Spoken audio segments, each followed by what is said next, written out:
Welcome back to another episode, you beauties. I'm Zach, and today I'm doing this all by myself because Preston was unavailable, last minute things, whatever, he's out of town. So here I am. Bear with me, guys. I got my water. I'm going to be talking for, I don't even know long, 50 minutes, an hour, but I have some fun topics for you. Today's going to be a fun episode doing it by myself. So over the off season, I was very, very keen on the Minnesota Wild. I said they were going to make the playoffs. I said they were going to be a wild card team, not quite top three in the Central like how they are right now. No, they're tied for second in the Central with 14 points, I believe. But I was like, you know what? Kirill Kaprizov, Hart Trophy bucket. He was my dark horse. He actually preseason pick. I believe he was my preseason pick. So not even dark horse. He was my overall pick to win the Hart Trophy. And right now I believe he has 21 points in 10 games. He's at a plus 12. He's playing like a Hart Trophy winner should right now. I mean, let me pull up his stats here real quick. But Kirill Kaprizov, I believe he's also averaging 22 minutes time on ice as well. Which, first off, for forward is, why is it not bringing up, there we go. So, first off, averaging 22 minutes time on ice as a forward is unheard of. You usually get like defensemen like that, whatever. But Kirill Kaprizov is playing 1/4 of the game. Yeah, so he has 21 points in 10 games. He's plus 12. By the way, I didn't even know he was over a point per game for his career. Now, granted, last season he was at 96, 75, 108, 50. Okay, so I can see why. But then you look at the advanced analytics of this team. By the way, Philip Gustafsson was my X factor coming into this season as well. And Philip Gustafsson has proved me right so far. And now I don't want to sit here and run in circles and take victory laps because we're only 10 games, 11 games into the season, 10 games for most. But right now, though, the Wild look like they're back. Like they're that 100-point team from 2022, 2023, and they're going to dominate teams. And now I think this team's a little bit different because I think Kirill Kaprizov is better than what he was during that season when I believe they were third in the Central. I believe they were third in the Central at like 101 points or something like that. And then they were first round exits. And this season, though, like on top of it, you have a better version of Eriksson Ek. You have a better version of Brock Faber, who you guys didn't even have when they had 100 points a couple seasons ago. Yeah, because he's a rookie last season. So you have Brock Faber. Brodin's been playing great. Matt Boldy. You have Jared Spurgeon, who missed 6 games already this season due to injury. He came back a couple games ago. He looks great now. He only has 4 games played so far this season. But outside of that, though, he's been great. You also have Marco Rossi, who I was very, very high on. I'm still high on. I'm high on him and Matt Boldy to be specific. And then goaltending, like, dude, Philip Gustafsson and Marc-Andre Fleury have played some of the best goaltending all season. Philip Gustafsson stats, because listen, Philip Gustafsson, my X factor, as I stated. Right now, he has a 2.29 goals against average and a 9.19 save percentage. He currently has 5 wins in 7 games played. And right now, the Minnesota Wild sit at. Okay, so they're actually not comfortably in second, but they have sole possession of second in 10 games played. They're 7-1-2 with 16 points. Dallas is right behind them at 11 games played, 7-4 with 14 points. So right now, Minnesota looks like is the second best team, points percentage, third best team in the Western Conference. Winnipeg ahead of them, 10-1, 909, and we talked about them on Wednesday's episode with the Mug NHL. Go check that out if you guys haven't already after this episode is over. But yeah, Philip Gustafsson, Marc-Andre Fleury have been playing some of the best hockey that I've seen them play their entire. Okay, Marc-Andre Fleury, he's played better hockey for sure, but Philip Gustafsson looks like, again, the 2022-2023 season when he absolutely dominated. And you look at the stats from the past couple seasons. So, Gustafsson last season, 45 games played, an 8.99 save percentage, 306 save percentage. 306 goals against, excuse me. The 22-23 season, he had 39 games played, so pretty much went half and half with whoever else was the goaltender here.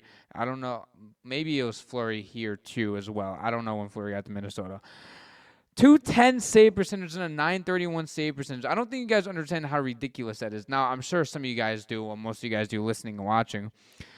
But if he plays, let's say, another 8, 9, 10 games, whatever, let's say he gets to the 50-game mark, so 11 more games, and he holds those stats, he probably wins the Vezina, or is damn near close. He's at least a finalist.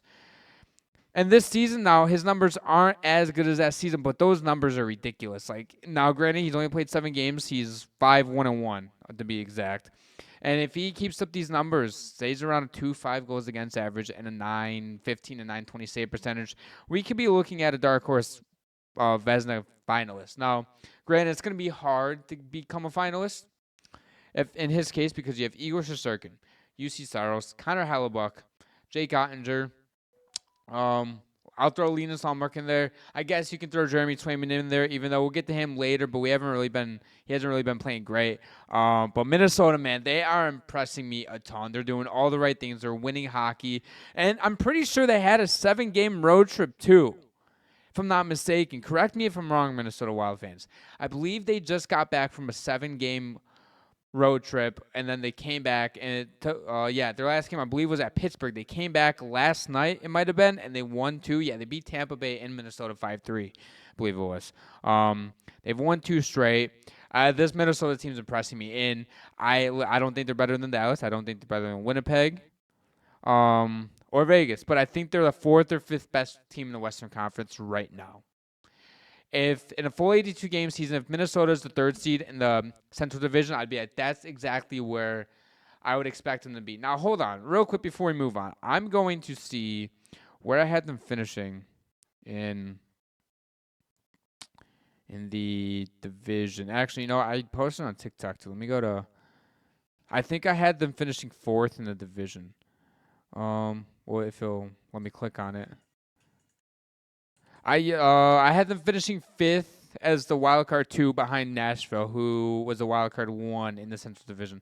So right now, I know it's early, but Nashville isn't looking great. All right, so we're going to move on here to another Western Conference team who started off really hot, the Calgary Flames. They lost 4 straight, and then I believe they won last night 3-0 to the New Jersey Devils. However, though, the Calgary Flames, man, I was low on them coming into the season. If you guys are new listeners or viewers, whatever, you guys know that I picked the Calgary Flames to be the worst team in the entire NHL. I still stand by that. I'm not backing down, although the team called the San Jose Sharks do exist. Although the Sharks have won 3 straight games now. They're coming for you, Calgary. They're coming for you. But on a real note, though, Calgary, 11 games played, 6-4-1, 13 points at 591 points percentage. I'm going to do the math here real quick. And, my phone's right here. I'm going to do the math real quick on my calculator. I want to see what in an 82-game stretch they would get. So let's do this. Let's do this. What? Oh, here we go. Divided by. Okay, times 80. So they're on a 97-point pace right now. If all 82 games, they would get finished with 97 points and they'd be 3rd in the Pacific Division. I don't think that pace is going to happen. I think they're going to fall off dramatically and drastically. I don't want to come on here hating because I respected the Calgary Flames. I was like, you know what? This team is proving me wrong so far. I believe they started on a heater of what was it? 5-0-1 was it? Or 5-1-1 or something crazy like that. I was like, you know what, Calgary, Huberdeau looks great, Kadri looks great, Kuzmenko looks great, like the entire crew looks great. Rasmus Sanderson, the list goes on, right? Uyghur. And then they lost 4 straight, and I was like, this is why you don't want to overreact too early in the season. And they won last night to the New Jersey Devils, who a couple nights ago shut them out as well. So they go back-to-back. No, I don't think it was back-to-back days. I think it was back-to-back days. I don't fucking know. It's irrelevant. But then they play each other in back-to-back games, whatever, and Calgary and the Devils shut each other out and go 1-1. Now, I'm going to take a look at Calgary's. Hold on, let me go. I'm going to go back to teams because I want to see how lucky they are. I want to. Okay, so I found a graph on Money Puck. All right, so their expected goals against is okay. So the Calgary Flames expected goals for per 60 minutes 2.88, expected goals against per 60 minutes 3.05. So they're getting a little bit lucky. I don't expect that to continue too much because realistically, this team, I don't know, man. Like if Huberdeau can pick it up. If they can get great goal, I don't want to even say great goaltending, but if Calgary can just stay afloat, and if they can reach 90 points, that might be good enough to get in the Western Conference. Again, I know we're only less than a month in, But, like, you have to look at the bigger picture, right? Calgary right now is technically worse than Vancouver in terms of points percentage. So if you want to sort by points percentage, Calgary is fourth in the Pacific Division. Vancouver's only played 9 games. They have a 611 point percentage. Calgary's played 11 games, have a 591 points percentage. So, holy shit, Vancouver only has 3 regulation wins? What? Out of 4 games. I was looking at games played. That's my bad. But, like, Calgary, I don't think they're better than Vancouver, LA, or Vegas. So, or Edmonton. I mean, listen, if Calgary somehow finishes better than Edmonton or Vancouver or even Seattle, like, I would be like, you know what? Props to you guys. And now I know Edmonton lost McDavid for 2 to 3 weeks, but they just won without him somehow when they couldn't win with him. They were 4-5-1 with him. And crazy stat about Edmonton is that they, I believe, when somebody fights, they are 5-0-1, and when nobody fights on their team, they are 0-5. So somebody's gonna have to go in and fight basically every game at this point if they want to win. Just kidding. That's a fun stat for you guys. Back to Calgary. I mean, there's not really much to say about this team. Like, I don't want to sit here and hate on them because, again, I thought they were going to be the worst team in the league. I'm impressed by their start, but do I think they're going to keep it up? No. So, moving on from the West to the East, the Boston Bruins are struggling. And by struggling, they are struggling hard. So, I believe they're 8th in the Atlantic Division at the moment. Nope. Okay, well, they're 4th in the Atlantic Division, 5-6-1 with 11 points. They were 8th place like not even a day ago. Probably right before last night's game. I think they might have played last night. I don't know. I honestly don't even know. Either way, though, they've won 1 straight game. So their last game they won. I'm not worried about the Bruins one bit. Granted, they are below 500, and by points percentage, they're 5th behind Ottawa. But this entire Atlantic Division is going to be disgusting. Well, Florida, I think, is the clear favorite for it. But then you have Tampa Bay 14, Toronto 13. I think those are going to be the 2 teams really fighting for the 2nd and 3rd spots. Maybe Boston if they pick it up. But then you have Ottawa, Detroit, Buffalo, and Montreal is all going to be fighting between 5 and 8, I believe. Truly. But Boston, man, like their team defense hasn't been great at all. Jeremy Swayman has been, if I'm being completely honest, doesn't look like a guy who should be getting paid this money. Now, granted, we are 8 games in that he's played into this contract, so I'm not going to overreact about it because there's still 6-7 years left on it after this season. But he's 3-5 with a 3.57 goals against and an 884 save percentage. What are we doing here? His last game he played against Carolina, he lost it. 6 goals against on 22 shots. You can't have that.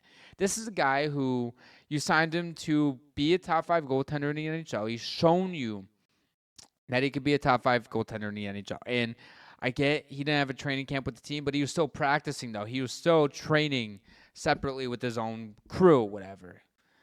And I was telling people on this podcast that I was unsure if I wanted to pay Jeremy Swayman big money because we haven't seen him be a full-time NHL starter with no safety cushion behind him. By safety cushion, I'm talking about Linus Ullmark, who, as you guys know, the Bruins traded June 27th to the Ottawa Senators, and now he's balling out in Ottawa. And now, granted, I was like, at the same time, Boston's Bruins defense is actually the best in the league, in my opinion. I think it is the best in the league by far. Okay. Yeah, by far. And then you add Zadorov to that blue line, too, and you're like, you know what? This is going to be good. You sign Elias Lindholm. Now, granted, I think it was a little bit of an overpay. But you address the need. That's what good teams do. You address needs even if you have to overpay a little bit. Because if you're too worried about money, you're going to be bad, i.e. the Buffalo Sabres. We'll get to them in a little bit. So I'm not concerned about the Bruins as a whole. I'm concerned about Jeremy Swayman. Again, like I said, it's only 8 games in. Now let's take a look at a little bit of their analytics. And where can I find them on this graph here? They have to be hidden somewhere. You know what? I'll just find them down here. So expected goals for oh my god, they're 28th in the NHL,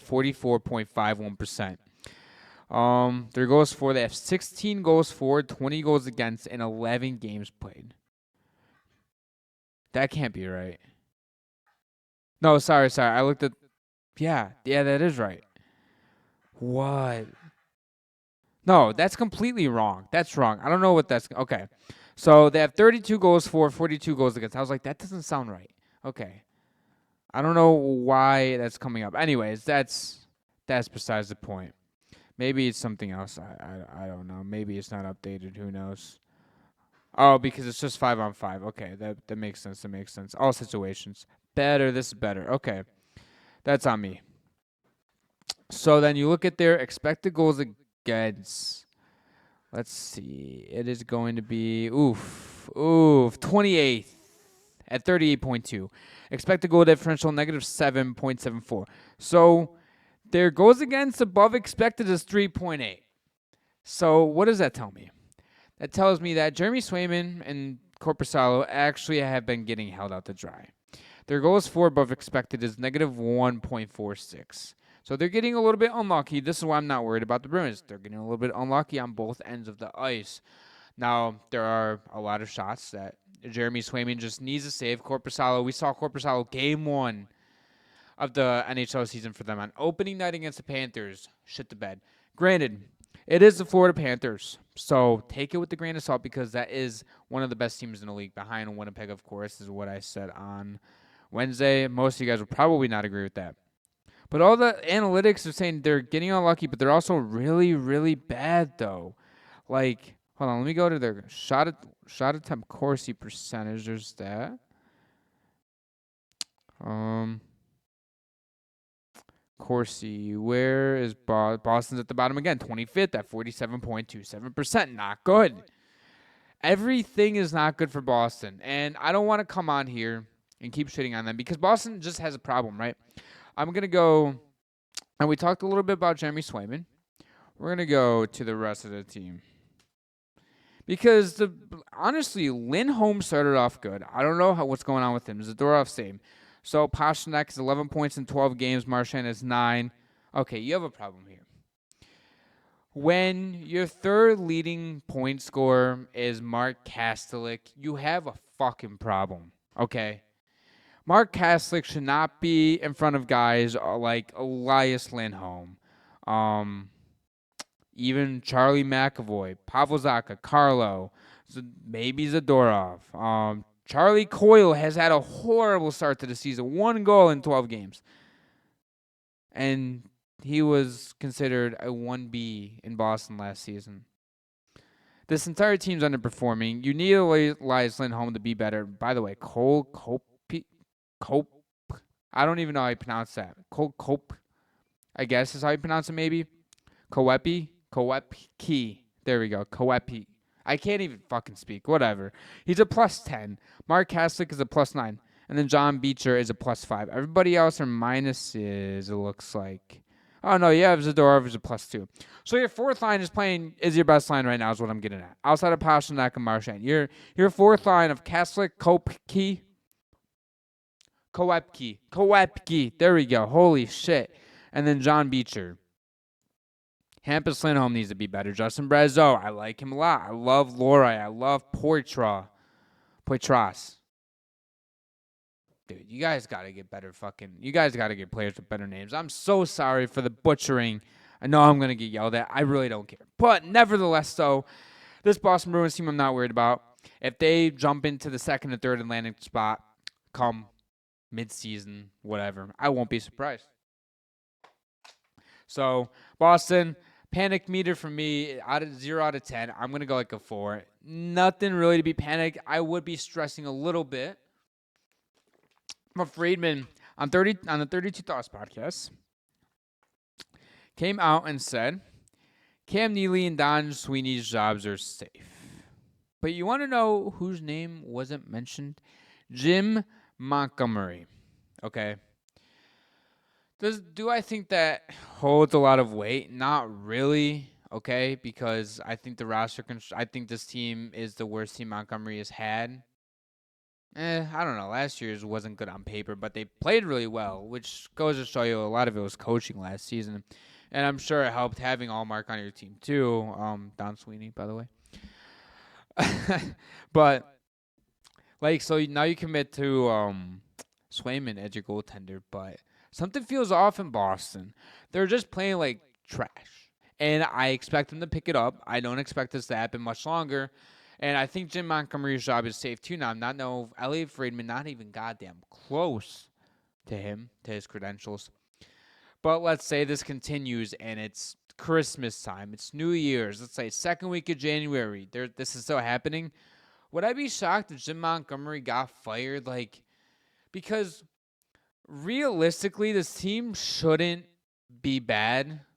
This team should at least at minimum be a playoff team. Whether it's a wild card team or whether it's top 3 in the Atlantic Division. It doesn't matter how you get in. All it matters is that can you do damage when you get into the 16-team tournament? That is the playoffs. That is the NHL Stanley Cup playoffs. We saw Florida as an 8 seed go on to the Cup. They got smacked against Vegas, but nobody was beating Vegas in 22-23 last season. Florida gets revenge and goes on to wins the Cup, whatever. So Boston, not worried one bit. All right, I want to move on to another team in the Atlantic Division, the Buffalo Sabres. We're Buffalo Sabres fans on this podcast, whatever. We gassed this team up. Actually, first, let me rewind you to a couple weeks ago, to 3 episodes ago. We were shitting on this team so hard, like a 20-minute rant of me and Preston going on saying this team just does not look like a playoff team. They did not look good. It was after New Jersey. They started off like 1-4-1, and then after we went on that rant, they rattled off 3 straight last week. That included beating Kachukless, Bobrovsky-less, and Barkov-less Panthers team. So last Sunday's episode, we're like, you know what? This team, they look better. They look more mature already. Looks like Lindy might have these boys going. They've lost 2 straight. Now they're back to square one. They are 4-6-1 with 9 points, a 409 save percentage. They're on pace for like 76, 78 points, maybe 75, whatever. I just did quick math because I frankly don't care, okay? The Sabres have a -5 goal differential. I honestly don't know because I'm taking a look at their expected goals percentage first. I bet you it's all the way at the bottom. Bet you 19th in the league at 50.43%. So, no. Here we go. Okay, I pressed the wrong thing. So they're 16th at 50.43%. Their Corsi percentage is 53.15, and that's 7th in the league. So they're getting a lot of shot attempts, but they're just not getting a lot of pucks on net. Let's see, unblocked shot attempts. They are 10th in the league. Okay, so they're getting through. Let's look at the expected goals because I think this team is getting a little bit unlucky. I don't want to turn this into a rant. Expected goals for. Yeah, their expected goals for is 8th in the league at 36.53. How many goals do they have right now? Okay, they have 35. Never mind.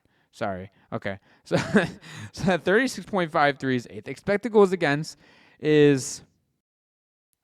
Can it sort it? Thank you. It's 35.91. So it's 11th in the league. They have allowed 40 goals.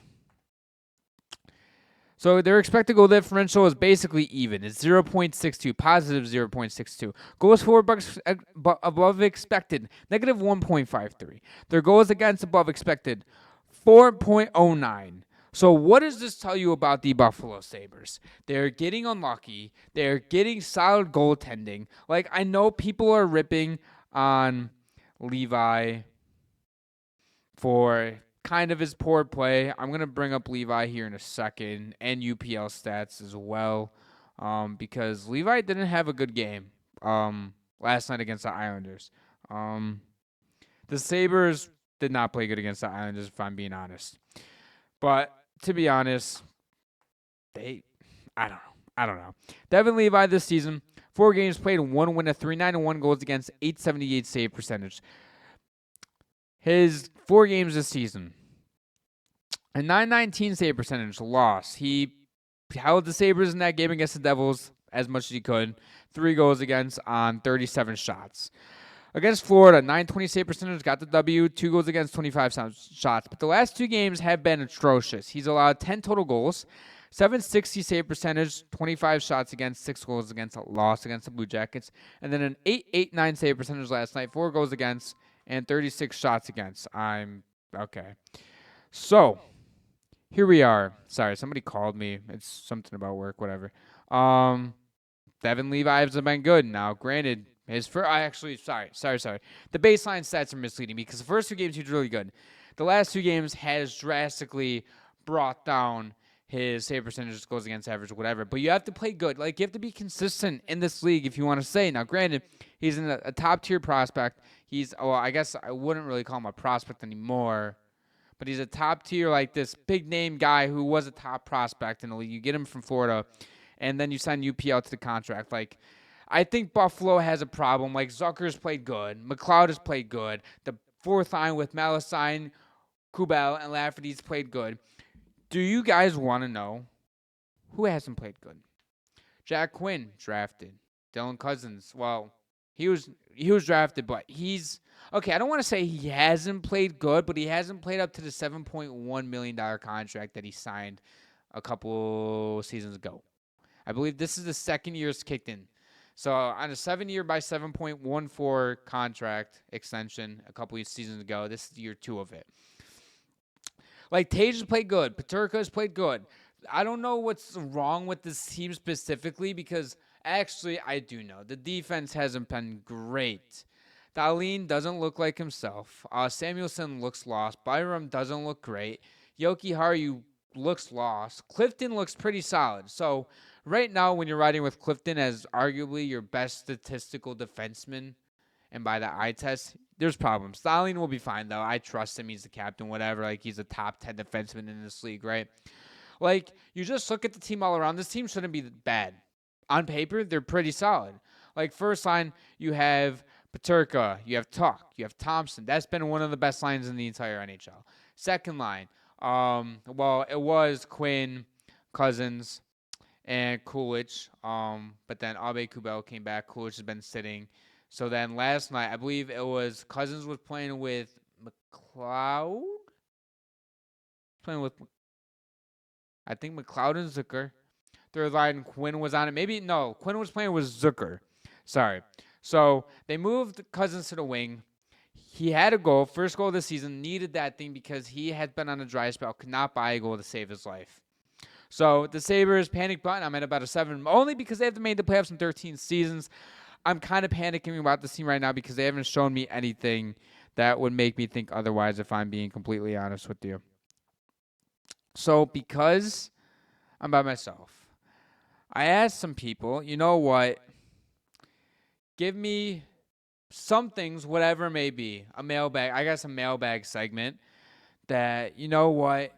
Send some stuff in. Let me read it out. Let me react to it. And I have 6 here. So I have 3 positive ones and 3 negative ones. We're just going to go down the list however I have it, 1 through 6.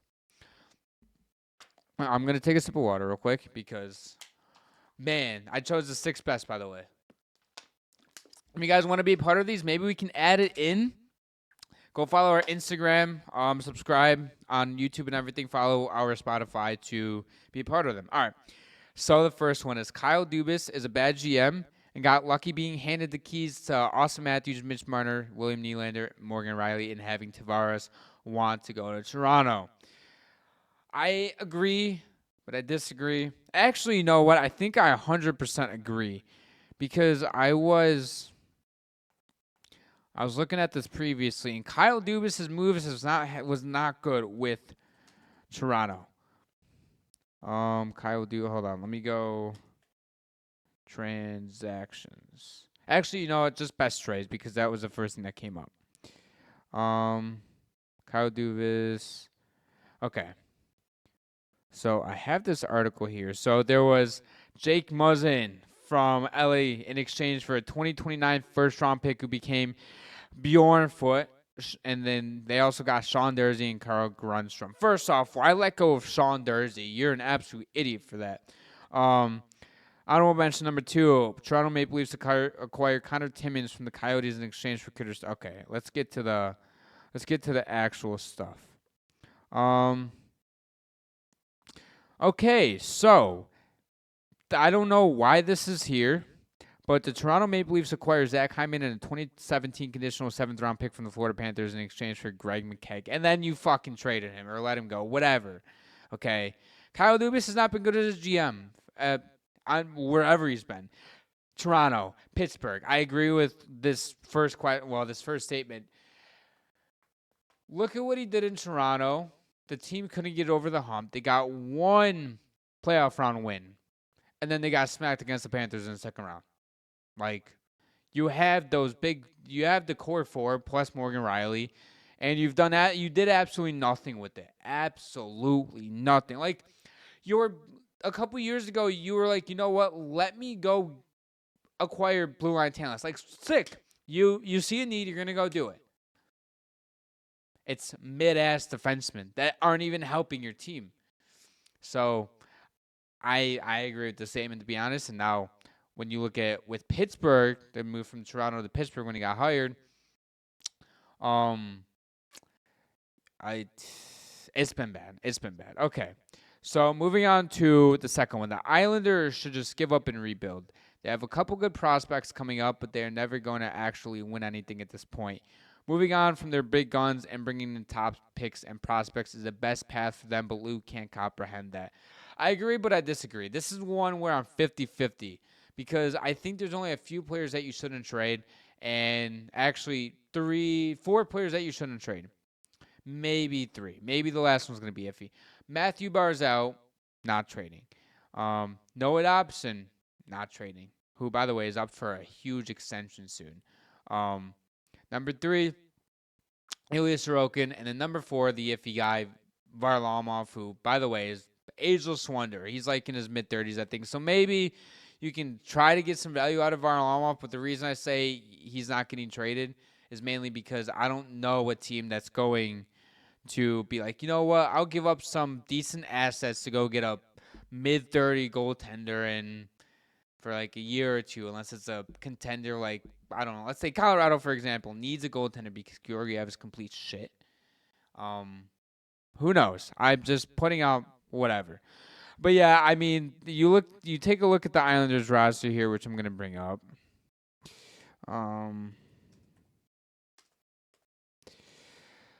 All right, let's just go to the lines last night.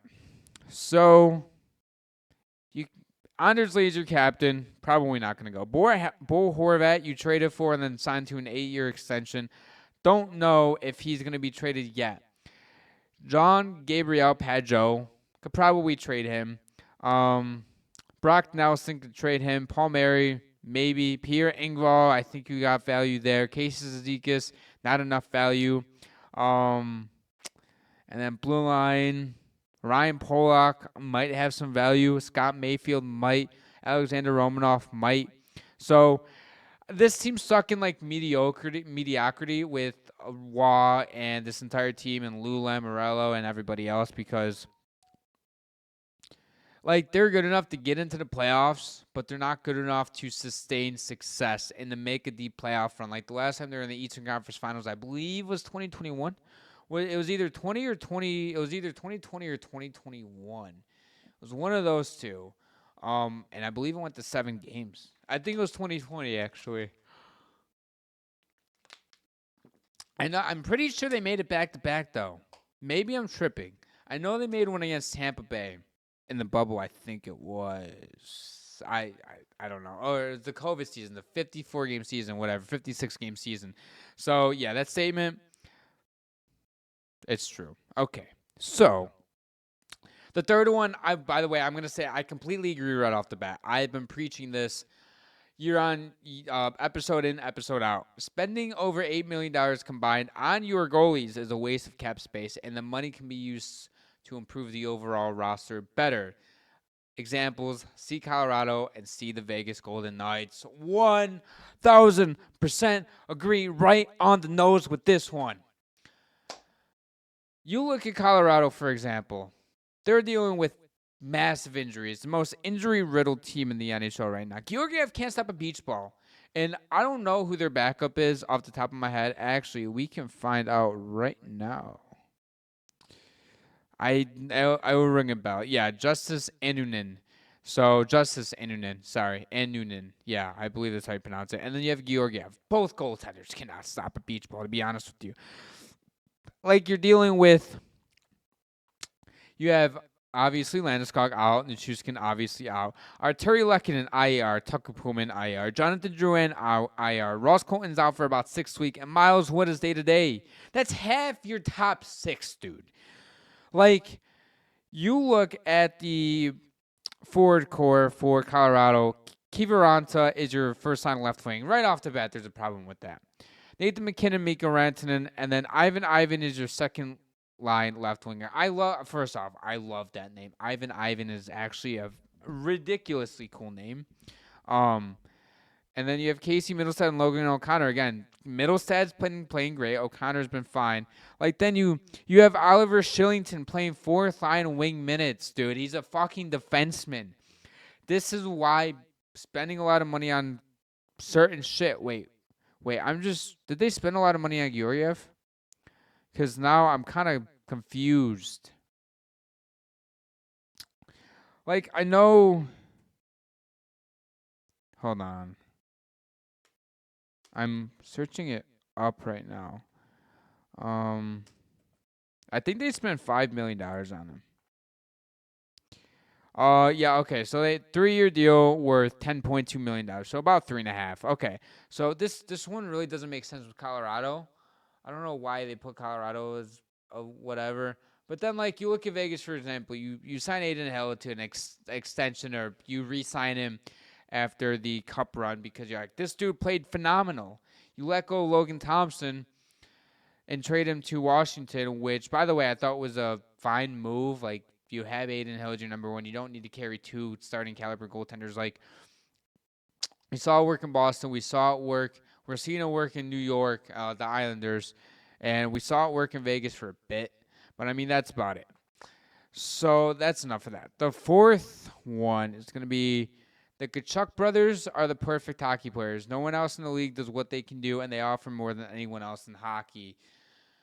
Oh, this is tough. Because the Tkachuk brothers, as you guys know, they can score goals, they can make plays, they can be gritty, they can fight, they can do all of the above.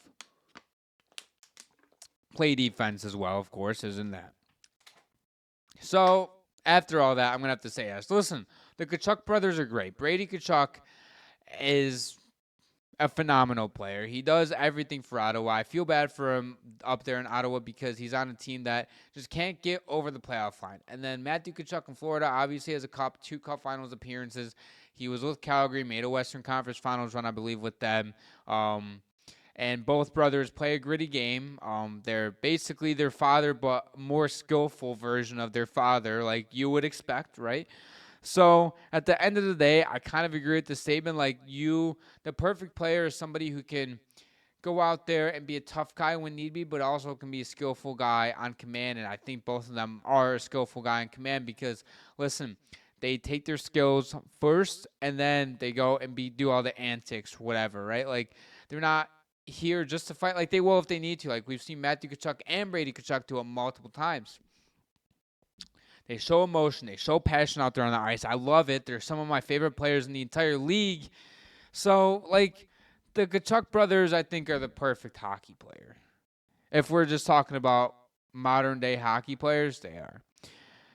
So, number 5, in 2017, the NHL did the 100 best players in the NHL history. One player not on the list was Evgeny Malkin. If Malkin was drafted by a different team, say Nashville, Minnesota, Columbus, Anaheim, or Carolina, etc., he would 100% be on that list and would be considered right there with Ovi and Crosby.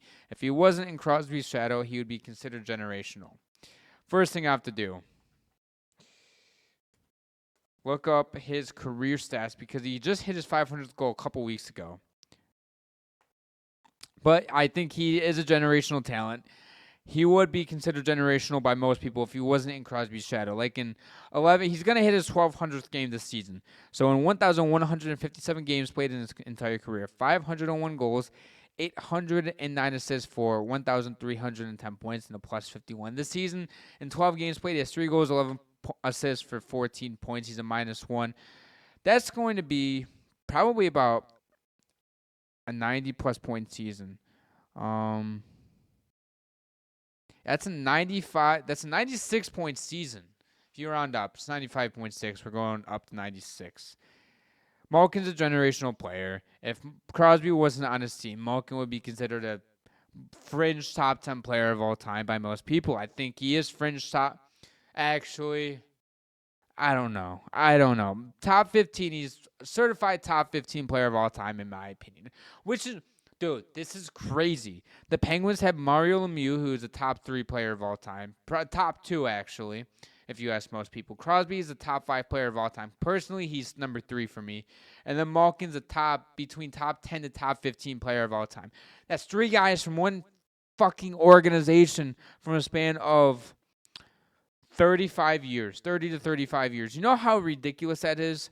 That's like the Packers going from Brett Favre to Aaron Rodgers and now Jordan Love. That's like the Steelers having 3 head coaches in 50-plus years. Like, it's ridiculous, man. So, Malkin is a generational player in my eyes. I think anybody really inside the top 20 probably I don't know. You can't throw around the term generational too loosely either, because like McDavid's generational, Crosby's generational, Lemieux, Gretzky, obviously the top guys, right? I mean, you get to that range of Malkin, and I'm sure it can get a little bit dicey, okay? It gets a little bit dicey. Now, the last one of the mailbag segment. Team USA are the favorites in the next big okay, let me reread this. Team USA is the favorites in the next big international events, regardless of who Canada ices. USA is the best international team, pound for pound, and if all teams bring their best, America is number 1. Yes and no. You know what? I'm going to disagree. USA dominates most international events, except a few.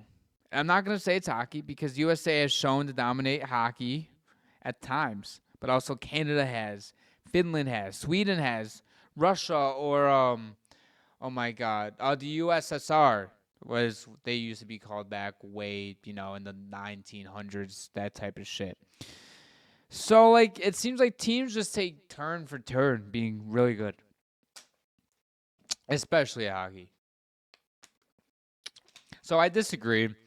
I think Canada right now, icing the team, would be a better team. On paper, however, their goaltending is iffy, because then, like, the USA is icing. Connor Hellebuyck is a for sure lock. And then you have Swayman, you have Ottinger, I think. And then you have Thatcher Demko, who's still out of injury, so I don't think he's going to be on the Four Nations roster unless he miraculously comes back before, then and shows that he can play.